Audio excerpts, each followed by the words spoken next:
નમસ્કાર વિદ્યાર્થી મિત્રો, આજે આપણે સીસીમાં પ્રકરણ નંબર 1 માહિતી સંચારનો અર્થ અને તેની પદ્ધતિઓમાં પ્રશ્ન નંબર 2 ની ચર્ચા કરશું। આજનો આપણો પ્રશ્ન છે, માહિતી સંચારની વિવિધ પદ્ધતિઓ જણાવો। તો માહિતી સંચાર કઈ કઈ પદ્ધતિના આધારે કરવામાં આવે છે અથવા તો માહિતી સંચાર માટે કઈ કઈ પદ્ધતિનો ઉપયોગ થાય છે તેની ચર્ચા આપણે કરવાની છે। દરેક પદ્ધતિની ટૂંકમાં ચર્ચા કરશું।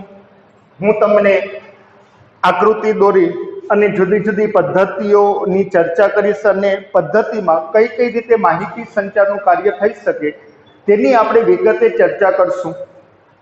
તો સૌથી પહેલા માહિતી સંચારને સમજી લઈએ। અગાઉના પ્રશ્નમાં થયેલી ચર્ચા મુજબ તમને ખ્યાલ પણ છે કે કોને માહિતી સંચાર કહેવાય, તો કે જ્યારે બે અથવા બે કરતા વધુ પક્ષકારો પ્રત્યક્ષ અથવા પરોક્ષ રીતે નજીક અથવા તો દૂરના અંતરે આવેલી વ્યક્તિ સાથે માહિતીની આપ-લે કરી માહિતીની સામા પક્ષકારના મનમાં જરૂરી સમજ ઊભી કરી પ્રતિભાવ મેળવવાની પ્રક્રિયાને આપણે માહિતી સંચાર કહીએ છીએ। ટૂંકમાં કહીએ તો જ્યારે બે અથવા બે કરતા વધુ પક્ષકારો પ્રત્યક્ષ અથવા પરોક્ષ રીતે માહિતીના આદાન પ્રદાન કે માહિતીની લેવડ દેવડનું કાર્ય કરે છે તેને આપણે માહિતી સંચાર તરીકે ઓળખીએ છીએ। તો હવે પ્રશ્ન એ છે કે જ્યારે લોકો એકબીજાની સાથે માહિતી સંચારનું કાર્ય કરે ત્યારે તે માહિતી સંચાર કઈ કઈ રીતે અથવા તો કઈ કઈ પદ્ધતિ દ્વારા થાય છે। તો માહિતી સંચાર માટેની જુદી જુદી અનેક પદ્ધતિઓ છે। અનેક પદ્ધતિનો ઉપયોગ કરી અને માહિતી સંચારનું કાર્ય થઈ શકે છે।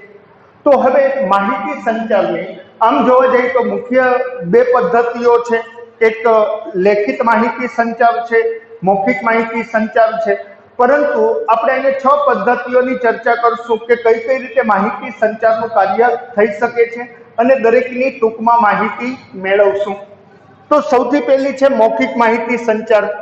માહિતી સંચારની વિવિધ પદ્ધતિઓમાં પહેલી પદ્ધતિ છે મૌખિક માહિતી સંચાર। હવે પ્રશ્ન એ છે, મૌખિક માહિતી સંચાર એટલે શું?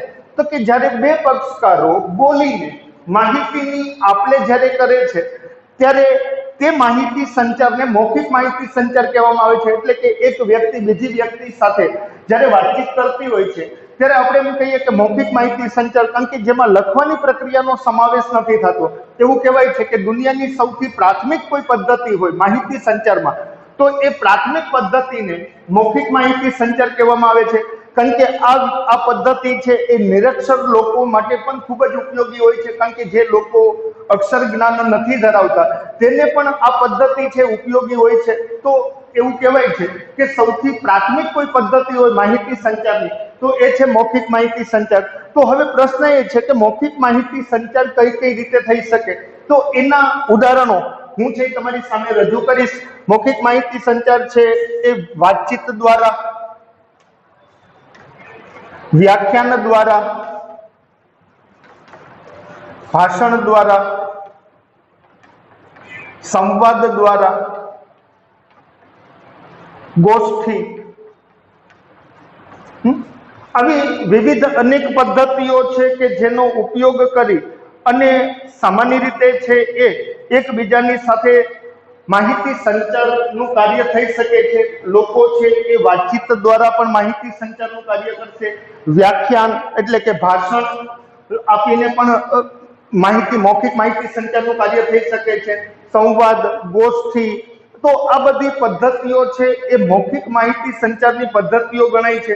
આ વિવિધ પદ્ધતિનો ઉપયોગ કરી અને માહિતી સંચારનું કાર્ય કરી શકાય છે। પછી વાર્તાલાપ, બે વ્યક્તિઓ જ્યારે કોઈ ચોક્કસ મુદ્દા ઉપર માહિતીની આપ-લે કરે તો એને વાર્તાલાપ પણ કહેવાય છે। તો આ મૌખિક માહિતી સંચાર છે। મૌખિક માહિતી સંચાર એક પ્રકારની પ્રાથમિક પદ્ધતિ ગણાય છે અને જેનો દુનિયામાં સૌથી વિશેષ પ્રમાણમાં માહિતીની આપ-લે માટે ઉપયોગમાં લેવાતી આ સૌથી અગત્યની ઘણી ઉપયોગી અથવા તો અગત્યની પદ્ધતિ ગણવામાં આવે છે।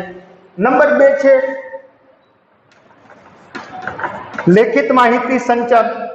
તો લેખિત માહિતી સંચાર કોને કહેવાય? તો કે જ્યારે માહિતી લખીને આપ-લે કરવામાં આવતી, એટલે કે બે પક્ષકારો એકબીજાને જ્યારે માહિતીનું આદાન પ્રદાન કરે છે ત્યારે લેખિત સ્વરૂપે માહિતીની લેવડ દેવડ કે આદાન પ્રદાન કરવાની પ્રક્રિયાને આપણે લેખિત માહિતી સંચાર કહીએ છીએ। એક પક્ષકાર બીજાને જ્યારે લખીને કોઈ પણ માહિતી પહોંચાડે છે તો તે માહિતી સંચારને આપણે લેખિત માહિતી સંચાર તરીકે ઓળખીએ છીએ।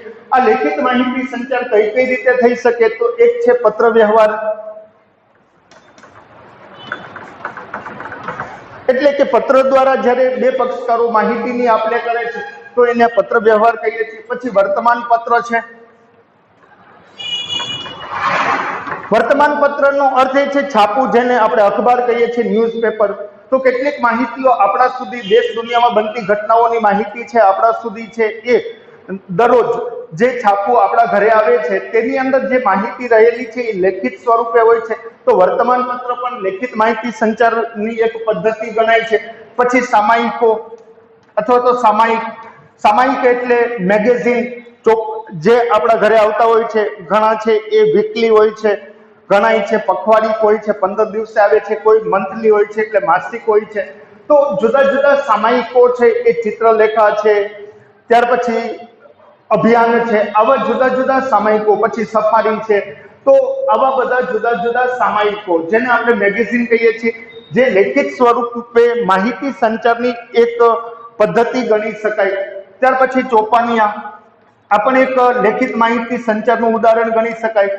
ત્યાર પછી ઈમેલ છે, આપણે કોઈને ઇલેક્ટ્રોનિક માધ્યમોનો ઉપયોગ કરીને વર્તમાન સમયમાં જે પત્ર લખીએ છીએ જેને ઈમેલ કહેવામાં આવે છે, તો ઈમેલ પણ એક પ્રકારે, પછી આપણા પુસ્તકો છે એ પણ એક પ્રકારે લેખિત માહિતી સંચારનું ઉદાહરણ ગણી શકાય। તો પત્ર વ્યવહાર હોય, વર્તમાન પત્ર હોય, સામાયિકો હોય, ચોપાનિયા હોય, ઈમેલ હોય કે પછી પાઠ્યપુસ્તકો હોય અથવા તો અન્ય પ્રકારના પુસ્તકો હોય, આ લેખિત માહિતી સંચારના ઉદાહરણો ગણી શકાય। તો હવે આપણે ત્રીજી પદ્ધતિની ચર્ચા કરીએ, શ્રાવ્ય। શ્રાવ્ય માહિતી સંચારનો અર્થ એ છે જેમાં માત્ર ને માત્ર સાંભળવાની પ્રક્રિયાનો સમાવેશ થતો હોય, એટલે કે જેમાં આપણે સાંભળી શકતા હોઈએ, જે સાંભળીને માહિતી સંચારનું કાર્ય જે કંઈ થાય છે તેને આપણે સામાન્ય રીતે શ્રાવ્ય માહિતી સંચાર તરીકે ઓળખીએ છીએ। જ્યારે કોઈ પણ બે પક્ષકાર છે માત્ર એકબીજાની સાથે માહિતી સંચારનું કાર્ય કરતી હોય તો બની શકે છે કે ઘણી વખત માહિતી છે આપણે સાંભળીને પણ પ્રાપ્ત કરતા હોય છે। તો એ માહિતી સંચારના ઉદાહરણોમાં શ્રાવ્ય માહિતી સંચારની ચર્ચા કરીએ તો આ શ્રાવ્ય માહિતી સંચારમાં કોનો સમાવેશ થાય તો કે એની અંદર આપણે જોઈએ તો રેડિયો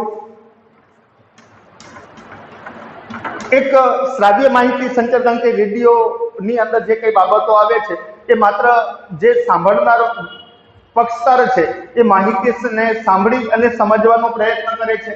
પછી ટેલિફોન, જેમાં માત્ર સાંભળવાની પ્રક્રિયાનો સમાવેશ થાય છે, ભલે બોલીએ છીએ પણ માહિતી છે એ સાંભળીને મેળવીએ છીએ, તો ટેલિફોન છે, રેડિયો છે, ગ્રામોફોન છે। પહેલાના સમયમાં એલપીજી રેકોર્ડ આવતી, લોંગ પ્લે ડિસ્ક જેને કહેવામાં આવતી, એલપીજી ગ્રામોફોન રેકોર્ડ આવતા, અને એ રેકોર્ડ છે પહેલાના સમયમાં ટેપ રેકોર્ડર નતા, રેડિયો નતા, ત્યારે ગ્રામોફોન આવતી, બહુ મોટી રેકોર્ડ આવતી। અત્યારે જે ડિસ્ક આવે છે જેને આપણે સીડી ડીવીડી કહીએ છીએ એના પ્રમાણમાં ખૂબ મોટી રેકોર્ડ આવતી, જેને એલપીજી ડિસ્ક કહેવામાં આવતી, લોંગ પ્લે ગ્રામોફોન ડિસ્ક જેને કહેવામાં આવતી। તો એલપીજી ડિસ્ક જેની અંદર વગાડી શકાય છે એને ગ્રામોફોન કહેવામાં આવતો। પછી તમે જોઈ શકો છો ગ્રામોફોન છે, ત્યાર પછી ટેપ રેકોર્ડર છે।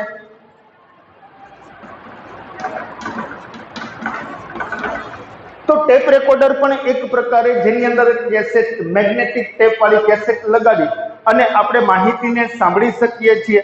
તો એ સામાન્ય રીતે એક પ્રકારે એમ કહી શકાય કે એક શ્રાવ્ય પ્રકારનું સાધન છે કે જેના દ્વારા માહિતી સાંભળી અને મેળવી શકાય છે।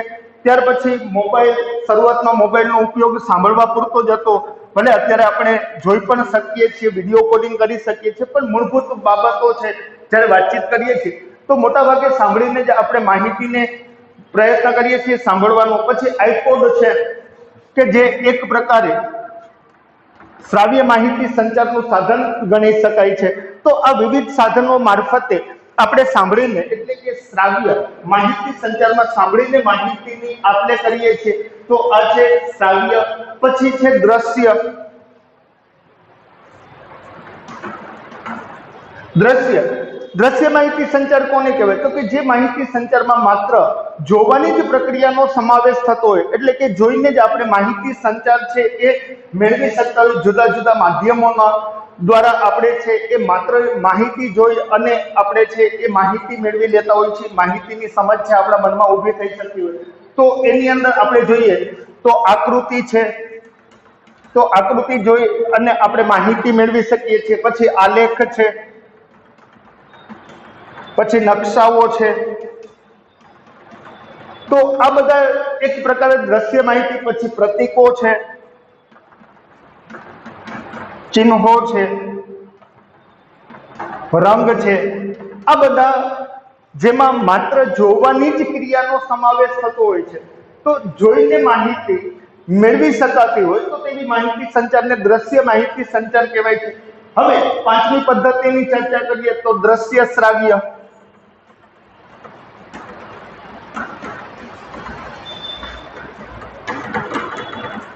હવે દ્રશ્ય શ્રાવ્ય જે માહિતી સંચારમાં જોવા અને સાંભળવાની બંને ક્રિયાઓનો સમાવેશ થતો હોય તો તેવી માહિતી સંચારને આપણે દ્રશ્ય શ્રાવ્ય માહિતી સંચાર કહીએ છીએ.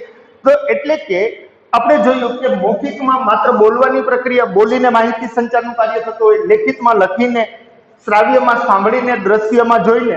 જ્યારે દ્રશ્ય શ્રાવ્ય બંને એટલે કે જોવાની સાંભળવાની ક્રિયા જે પદ્ધતિમાં સમાવેશ થતો હોય, બંને ક્રિયાઓનો ઉપયોગ થતો હોય તેવી માહિતી સંચારને આપણે દ્રશ્ય શ્રાવ્ય માહિતી સંચાર કહીએ છીએ. આ દ્રશ્ય શ્રાવ્ય માહિતી સંચારમાં જોઈએ તો એના ઉદાહરણો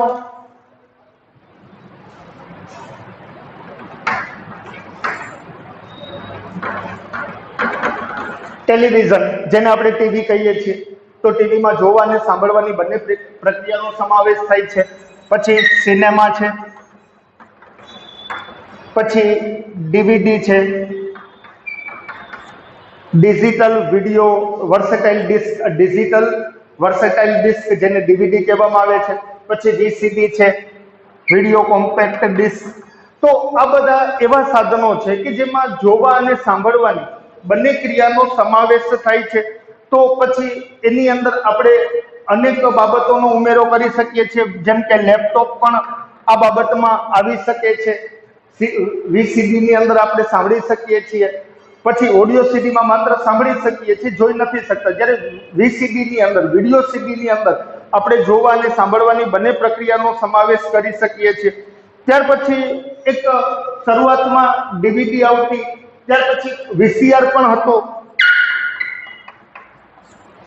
જેની અંદર જોવા અને સાંભળવાનું. જૂના સમયની અંદર જ્યારે ડીવીડી સીડી નો યુગ નતો ત્યારે સામાન્ય રીતે, અત્યારે તો બ્લુ રે સુધી પહોંચી ગયા છે, પણ એક સમયે જ્યારે આપણી પાસે સીડી કે ડીવીડી ઉપલબ્ધ નથી ત્યારે વીસીઆર પ્લેયર આવતા અને વીસીઆર કેસેટ આવતી. ખાસ કરીને એની અંદર કેસેટ લગાડી અને જોવા અને સાંભળવાની પ્રક્રિયાનો સમાવેશ કરી શકાતો. તો આ છે દ્રશ્ય શ્રાવ્ય માહિતી સંચાર, જેમાં જોવા અને સાંભળવા ની બંને પ્રક્રિયાઓનો સમાવેશ થાય છે. ત્યાર પછી આપણે આગળ વધીએ મૌન માહિતી સંચાર. ચર્ચા કરું છું, પહેલા લખી લો.